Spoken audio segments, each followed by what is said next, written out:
म्हणा की वाचक सूचकाचं काम असते. श्री गणेशाय नमः, श्री सरस्वते नमः, प्रभु रामचंद्राय नमः.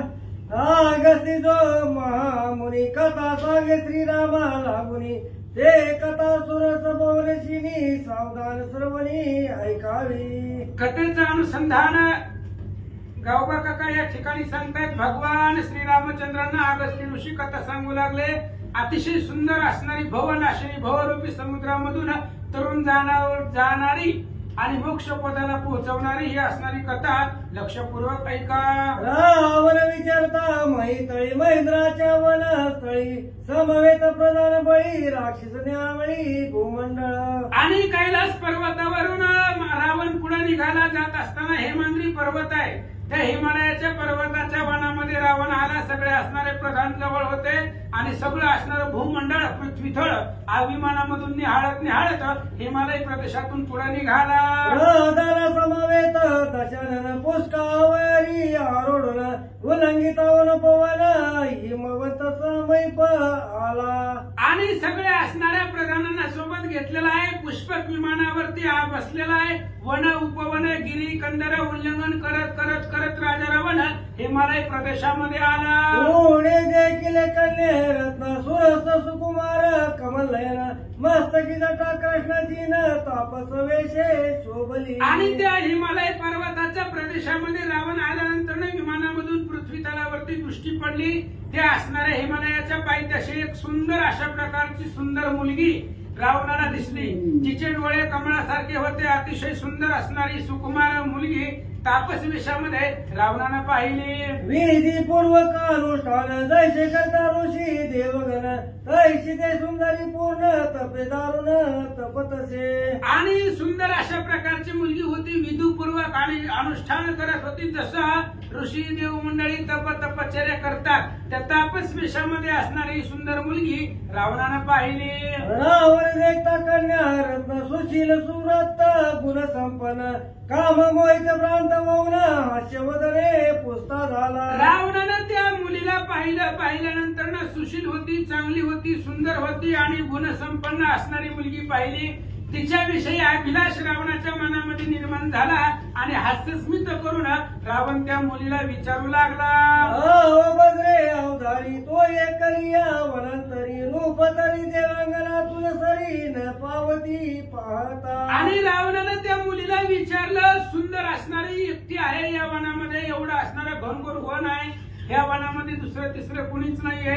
तुझ्या रूपाचा जर विचार केला तर देवाच्या असणाऱ्या स्त्रिया सुद्धा तुझ्या रूपाची सरी पावत नाही. एवढी सुंदर या वनामध्ये कशी काय सांग. कोण कोणाची काय कारण तुझं योग्य तपन जाण, तू का करीश अनुष्ठान याचे कार्य काही नाही. अरे तू कोण आहे, कुणाची आहे आणि हे काय की ह्या वनामध्ये तप करण्याचं काय कारण आहे. तप करणं हे तुझं काम आहे का. सुंदर असणारे तुझं त्या ठिकाणी रूप आहे. तपश्चर्या ऋषी मंडळीने करायची असती. पण तप करायला लागली तर कशामुळे करायला लागली. काय मनामध्ये काम नाही, इच्छा आहे, सांग.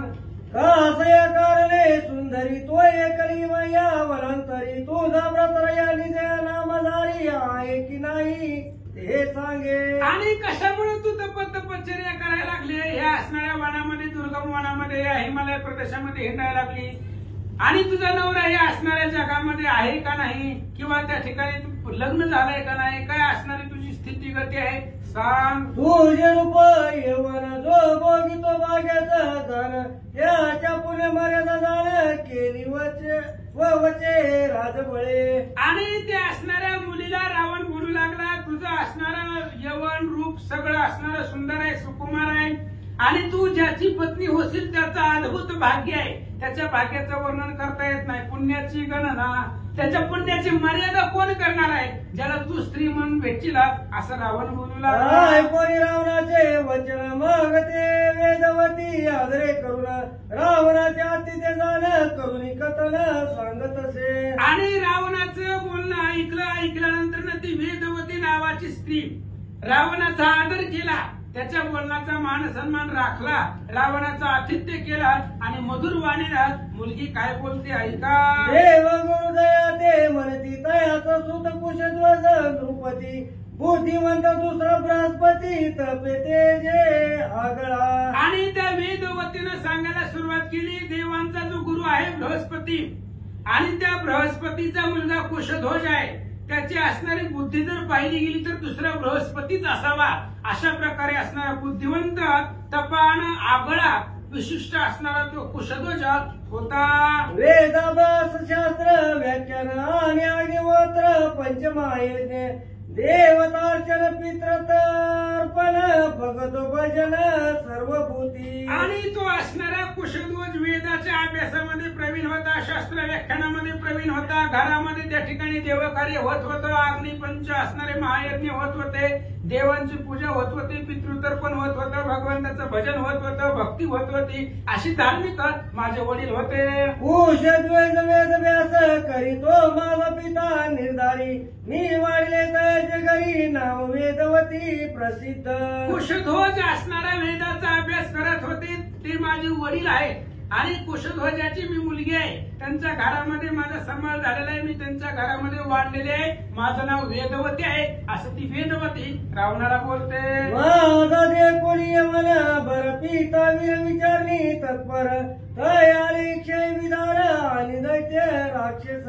आणि मग आता मी हळूहळू लहानाची मोठी झाले त्या कुशध्वजाच्या घरी वाढल्यानंतर ना माझ्या वडिलांना चिंता लागली माझ्या लग्नाची आणि लग्नाची चिंता लागल्यानंतर ना लग्नाचा विचार केल्याबरोबर माझ्या बरोबर लग्न करण्यासाठी देव दानव गण गंधर्व यक्ष किन्नर सुर असुर मानव सगळे आले म्हणतात. आले सिद्ध ऋषी ईश्वर आले पृथ्वीचे नृपवर आले पाताळीचे विकार गंधर्व किन्नर येथे झाले. आणि माझं एवढं सुंदर रूप पाहून माझ्या लग्नाचा विचार माझ्या वडिलांनी केल्याबरोबर सगळे असणारे सिद्ध साधक तपस्वी जपी तपी ऋषी मंडळी आले, पृथ्वीचे जेवढे पृथ्वी तलावरती राजे ते सगळे राजे आले, पाताळामधले सर्प आले, पन्नग आले, अनेक विविध देशामधले सगळे राजे लग्नासाठी आले होते.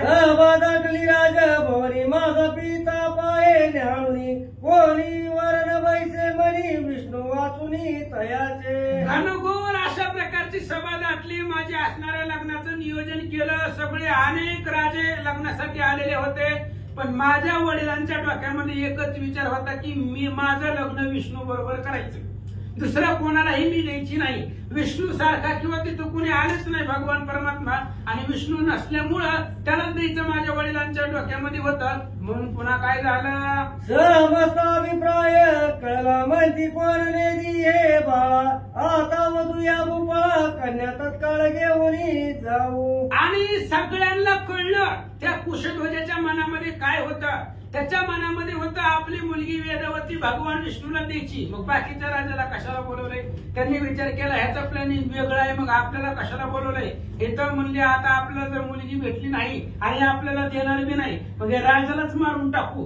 ह्या मुलीच्या बापाला आणि त्या मुलीला पळवून घेऊन जाऊ असा विचार राजे लोक करतात. एकमेक संवादले संग्रामाते प्रवर्तले युद्ध कैदा परस्पर मेले सांगू काय राजेंद्र. काय सांगायचं भगवंता. त्यावेळेस त्या राजा लोकांनी त्या अनेक कुशध्वजाच्या सैन्याबरोबर युद्ध केलं. युद्ध करण्यासाठी सुरुवात केली. आपापसामध्ये त्या ठिकाणी युद्ध केले. तुला मिळेल मला मिळेल म्हणून आपापल्या राजामध्येच युद्ध केले. अनेक सैन्य तिथं असणाऱ्या त्या लग्नाच्या ठिकाणी मेलं गेलं असं अगस्त्य ऋषी सांगतात. शंभूरामे दैत्य काय केले माझे पित्याने निद्रित देखिले रात्री येऊनी चंडाळे राहे ते बचिले ते काळी. आणि शंभू नावाचा राक्षस होता. त्या राक्षसानं काय केलं माहिती का. म्हणले महाराज माझा असणारा वडील कुशध्वज त्या कुशध्वजाला निद्रिस्त पाहिलं, झोपलेलं पाहिलं आणि झोपीमध्येच त्याला मारून टाकलं आणि रात्री अचानक येऊन अटॅक केला, घाला घातला, त्यानं मारून टाकलं आणि माझ्या वडिलांचं जे काही मांसभक्षण आहे त्या असणाऱ्या राक्षसांनी केलं असं वेदवती रावणाला सांगते. पितानी मला ऐकून माझे मातेने केले सहगमन मी उत्कंठा पित्याची जाणून विष्णू चिंतन करीत असे. त्या संग्रामामध्ये माझ्या वडिलांना त्या राक्षसांनी मारलं. मारल्यानंतर माझ्या आईने सहगमन केलं. वडिलांच्या असणाऱ्या त्या प्रेताबरोबर सती गेली. मग आता मी अनाथ झाले. आई वडीलचा हात माझ्या डोक्यावरनं गेला. मग माझ्या वडिलांच्या मनामध्ये जे होतं की मी विष्णूलाच अर्पण करावी, म्हणून त्या विष्णूचं भजन तप करत मी या वनामध्ये बसले.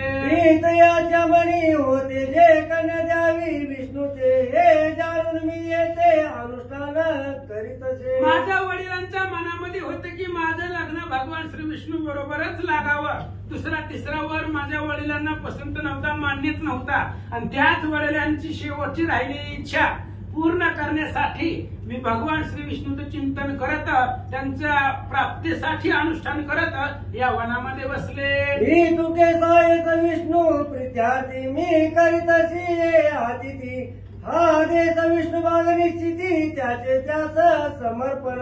आणि एवढं सगळं सायाजी करते, तपश्चर्या करते, फक्त भगवान श्री विष्णूच्या प्राप्तीसाठी करते, दुसरं काही सुद्धा नाही. ही जी काही ध्येय आहे ध्येय आजपर्यंतचा, बरवे झालो आजीवरी, नाही पडिलो मृत्यूच्या हारी, वाचून आलो इथवरी, उरले ते हरी तुम्हा समर्पण. म्हणून आजपर्यंत जगत इथपर्यंत आलो. आता जे काही उरलेलं आयुष्य आहे ती सगळं भगवंताला अर्पण आहे, आणि त्याच्यासाठीच त्यांच्या प्राप्तीसाठीच मी तपश्चर्या करते, असं वेदवती बोलतात. जनक प्रतिज्ञा जाणून मी करीतसे अनुष्ठान, काय वाचा मने करुण श्रीराम रमण पावया. आणि जनकाची माझ्या वडिलांची प्रतिज्ञा होती की मी असणारे माझं लग्न विष्णू बरोबरच व्हावं, त्याच्यासाठी मी भगवंताची तपश्चर्या अनुष्ठान करते. काय वाचा आणि मनानं, शरीरानं, अंतकरणानं आणि मनापासून असणाऱ्या भगवंताची तपश्चर्या करते. जे काही लक्ष्मीचा पती आहे त्या पती बरोबर तोच असणारा पती म्हणून मिळावा याच्यासाठी तपश्चर्या करते, असं वेदवती सांगतात. व्रत नेम उपवासी वही विचारते मे आईची, पितयाची उत्कंठा पावावयासी, हे पूर्ण कुठेशी राहिले. भगवंताच्या प्राप्तीसाठी व्रत करते, नियम करते, उपवास करते, अनेक सायास करते, नाना प्रयत्न करते, म्हणून या वनामध्ये मी एकटी हिंडते.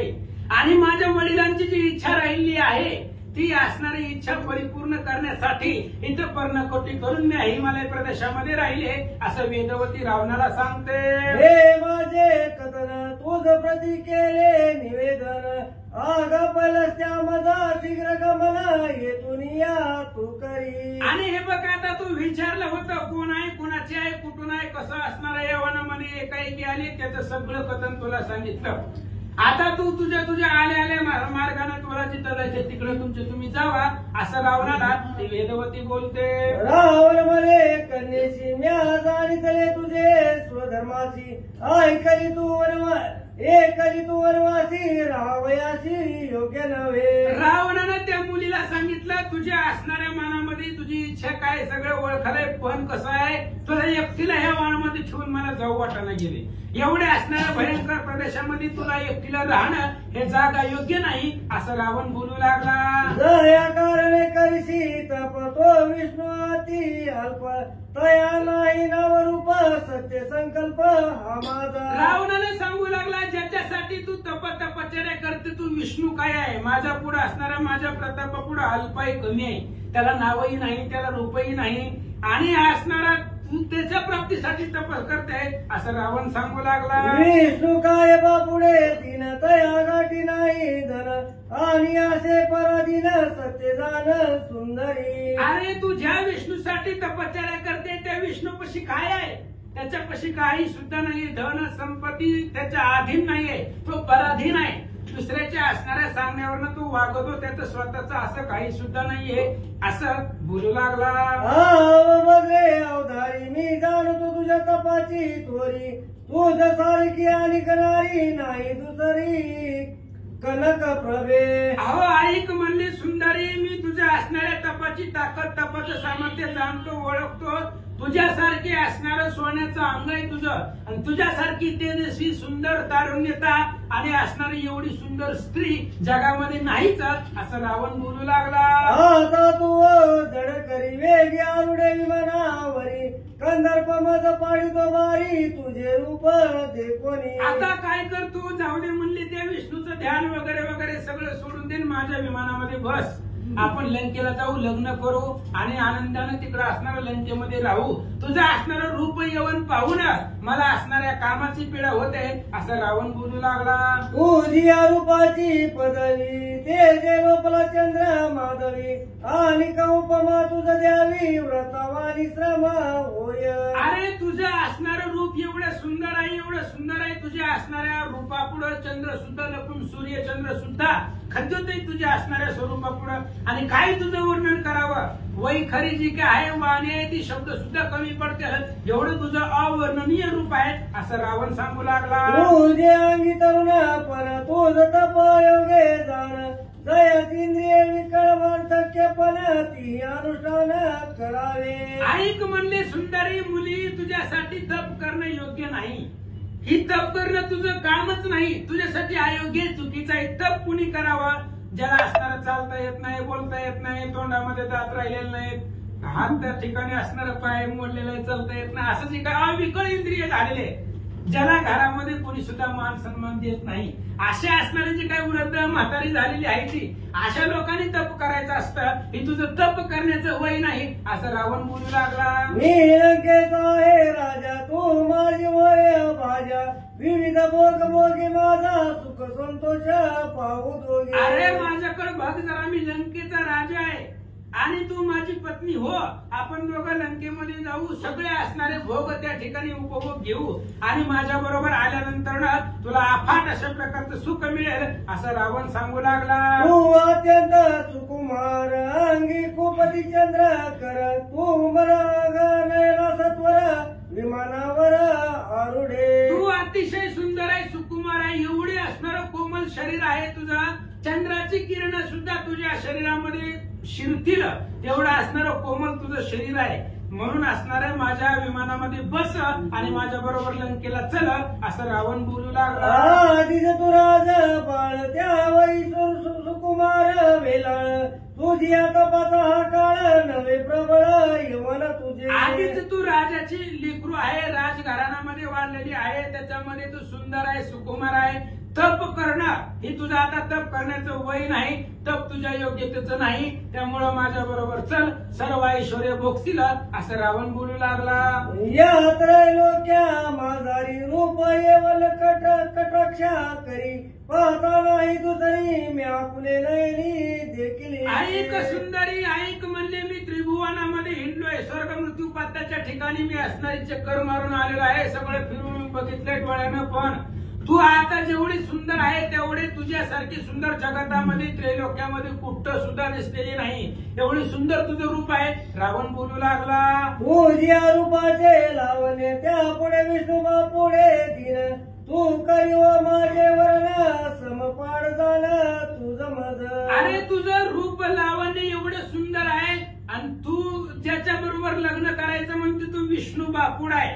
तुझ्या एवढी सुंदर मुलगी विष्णूला मिळावी एवढं असणारं विष्णूकडे समपण नाही. माझ्याकडे त्रैलोक्याचा दरार आहे, लंकेचा राजा आहे आणि मी तुझ्या योग्यतेचा आहे असं रावण बोलू लागला. मी तव ब्रह्मयाचा ना तू पहिलंच ती मुनीचा सुतू आणि लंकेचा ना तू विचिर तू शिवाचे. ऐक म्हणले माझा कुळ गोत्र सगळं असणारा माझा बायोडाटा सांगतो. मी कोण आहे? ब्रह्मयाचा नातू आहे, ब्रह्मदेवाच्या ब्रह्मकुळामधला मी आहे, पौलस्ती ऋषीचा मुलगा आहे आणि लंकेचा राजा आहे आणि महादेवाचा सेवक आहे. महादेव असणारे माझे देव आहेत असं रावण आपली माहिती न विचारता सांगू लागला. कोणी रावणाचे वचन वेदवती बोले जने वचना बोलता तुझं वळी दशरना नुरे झालं शीघ्र काळे. रावणाचं बोलणं ऐकलं, वेदवतीला राग आला त्याच्या बोलण्याचा, कारण त्यानं त्याच्या पुरुषार्थाचं वर्णन करून सांगितलं होतं. म्हणून त्यावेळेस वेदवतीने सांगितलं, हे बघ रावणा, मला तुझ्या बरोबर लग्न करायचं नाही, माझ्या असणाऱ्या डोक्यामध्ये आमचं वेगळं नियोजन आहे, तू आलेल्या रस्त्यानं निघून जा असं वेदवती बोलू लागली. ऐशे बदली वेदवती आय कोणी रावणा क्रोधाची ती वेणी धरुणी ते सती बळ्या सुडिता झाला. आणि रावणानं बोलल्याप्रमाणे वेदवतीनं मान्य केलं नाही, निघून जा म्हणल्यामुळे रावणाला राग आला. भयंकर राग आला. आपण लंकेचा राजा आहे, त्रैलोक्यावर दरा आहे, मुलगी मला निघून जा म्हणते म्हणून राग आला. भयंकर डोळं लाल केलं, तिच्या केसाला धरलं. काय करतो? ऐसे करुणी लंकापती करी धरिला वेदवती बलात्कारे पुष्पका प्रति वाता झाला ते समयी. आणि बळजबरीनं रावणानं त्या वेदवतीच्या केसाला धरलं, तिच्या हाताला धरलं, ओढलं आणि आपल्या विमानामध्ये बसवलं. विमानामध्ये घेऊन तिला लंकेला निघाला. रावणे अतिदरिता जाण वेदवती क्रोधायमान नेत्रे होऊन निघता होता शर काय वचना बोलिली. आणि ते असणारी वेदवती राजा रावणाकडे बघितलं. रावणानं ज्या वेळेस हाताला तिच्या धरलं त्यावेळेस तिला भयंकर राग आलेला आहे. डोळ्यामधून आग बाहेर निघू लागली. एवढा असणारा नेत्रामधून क्रोधाग्नी बाहेर पडू लागला. आणि रावणाला काय बोलते ऐका. शब्द करू पाये धन रागे रावणाकडे पाहून बोलती झाली कोपयमान सावधान अवधारा. आणि शब्दानंच घात करल अशा प्रकारचं दुर्धर वाक्य ते वेदवती रावणाला बोलू लागली. रावणाकडे रागानं बघितलं आणि अतिशय रागानं रावणाला वर्माला खोचलं. अशा प्रकारचं वेदवती काय बोलते ऐका. अरे नष्टा चांडळा त्वा बोले लावला ब्रह्म कुळा माझा धरले त्वा बरळा मरण कुळा आणि ऐक रावणा, दुष्टा नष्टा चांडाळा, अरे तू तुझ्या कुळाला डाग लावलेला आहे. ब्रह्मकुळामध्ये जन्माला म्हणून सांगितलं, ब्रह्मदेवाच्या कुळातला आहे म्हणून आता सांगितलं. आणि ब्रह्मदेवाच्या कुळामध्ये जन्मून असला असणारा अकृत्य करायला लागला, तुम्हाला बळजबरीनं धरलेला आहे असं वेदवती बोलतात. मी तप करीता होते तू आपापद्रष्टी पाहिले माते माझ्या निशापे वंशाते नाश होईल रावणा. रावणा, मी माझं तप करत होते, तू मध्ये आला आणि मला पाप दृष्टीनं पाहिलं. मला पाहिल्यानंतर ना तुझ्या मनामध्ये पाप निर्माण झाला म्हणून मी शाप देते तुला, तुझ्या सगळ्या वंशाचा नाश होईल असं वेदवती बोलू लागले. देवरी मी तप करीत होते तू अविघ्न केले माते तरी मी भस्म करीते तप सामर्थ्ये परी पुढे जन्म घेईन मी. ऐक रावणा, ऐक, याच वनामध्ये मी तपश्चर्या करत होते भगवंताच्या प्राप्तीसाठी. तू इथं आला, माझ्या बरोबर बळजबरी केली, मला विमानामध्ये घातलं. मी माझं शरीर संपवणार आहे, मी माझं असणारं शरीर अग्नीला समर्पण करणार, पण तुझा वध करण्यासाठी पुन्हा परत मी जन्म घेईन असं वेदवती बोलतात. आता मी अग्नी भीतरी उडी गालीते निर्धारी आपुलेली सामर्थ्य करी राक्षस वरी करीन. ऐक ऐक रावणा, मी आता अग्नीमध्ये प्रवेश करील, अग्नीमध्ये उडी टाकून मी माझा जीव देईन, पण पुन्हा परत जन्म घेतल्यानंतर ना पुन्हा स्वसामर्थ्यानं तुझ्या सगळ्या राक्षस वंशाचा नाश करील असं वेदवती बोलते. या लागी रे रावणा तुझ्या वदा लागी जाना अवतरेन मी पुन्हा राक्षस गणा साधावया. याच्यासाठी रावणा ऐक म्हणले, मी पुन्हा त्या ठिकाणी जन्म घेणार आहे आणि तुझा वध करण्यासाठी, तुला मारण्यासाठी मी पुन्हा जन्माला येईन आणि तुझा कुळाचा नाश करील असं वेदवती बोलते.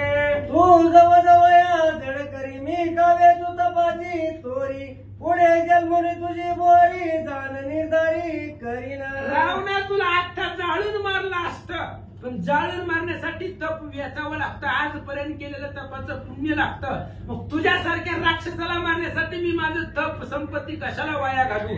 पुढचा जन्म घेईल आणि पुढच्या जन्म तुझा मारण्यासाठीच घेईल आणि पुढच्या जन्मामध्ये तुझा वध कुळासहित करील असं वेदवती बोलते. मी आयोनिजा कुमारी त्वा मद पाप दृष्टी करी धरले त्याचे फळ पुढारी जाणवेल लंकेशा. ऐक रावणा, मी आयोनिजा आहे, मी कुणाच्याही पोटाला जन्म न घेणारी असणारी मुलगी आहे.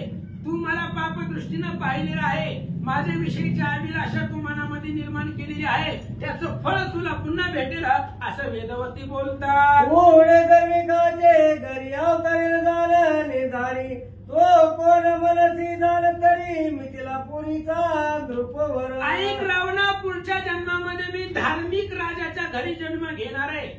अतिशय पुण्य पावन ज्याचं कुळ आहे असा असणारा विदेहावरती राहणारा आणून असणारा तो जनक राजा आणि त्या जनक राजाच्या घरी तो मिथिलेचा राजा आहे, त्याच्या असणाऱ्या घरी मी जन्म घेईल असं वेदवती बोलते. जो राज्य करून विधेयी जो ज्ञानाचा सागर पायी जो प्रतिभाळी ब्राह्मण गाई तयाच्या ग्राही अवतारेन आणि जो राज्य करून विदेह अवस्थेवरती राहतो, जो ज्ञानाचा सागर आहे, शुक मुनीला ज्ञानाच्या मार्फत मार्ग दाखवला, ज्याच्या द्वारपाळानं 7 दिवस दरवाजामध्ये उभा केला होता, असा असणारा जनक राजा आहे. ज्ञानाचा समुद्र आहे, जो गायी ब्राह्मणाचा सांभाळ करतो, प्रतिपाळ करतो. त्या धार्मिक जनक राजाच्या घरी मी पुन्हा जन्म घेईल आणि तुझ्या वंशाचा नाश करेल. आयशे बोलून वेदवती प्रवेशली जात वेदा प्रती स्वर्गी देव विमान पंथी पुष्प वर्षावती केला. अशा प्रकारे वेदवतीनं सांगितलं. राजा रावणाला शापोक्ती बोलली आणि अग्नीमध्ये प्रवेश केला.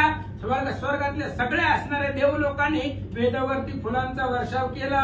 हे वेदवती कुमारी विजयी जनकाचे घरी पुढती जन्मली सुंदरी जनकी नाम जियेचे. आणि ऐका भगवंता श्रीरामचंद्रा तीच वेदवती पुढे असणाऱ्या तिने अग्नीमध्ये प्रवेश केल्यानंतर विदेह राजा जनक त्या जनकाच्या घरी जन्माला आली आणि तीच असणारी तुमची पत्नी आता जी सीता आहे, तीच सीता म्हणजे ही वेदवती होती, असं अगस्ती महाराज सांगतात. ते तुझी भार्या श्री रघुपती श्रीराम तुझा निश्चिती ते जनका घरी वाढली सती जानकी आईचे नाम जिचे. भगवंता ते वेदवती मागच्या जन्मामध्ये आता तुमची पत्नी आहे, ती सीता आहे आणि तुमची असणारी पत्नी ती जनक राजाच्या घरी वाढलेली आहे, म्हणून तिला जानकी असं म्हणतात, अगस्ती महाराज सांगतात. ऐकून जानकीचे कथन श्रीरामे आश्चर्य पाहून म्हणे आपली प्रिया धन्य धन्य कष्ट दारुण देखिले. आणि जानकीच्या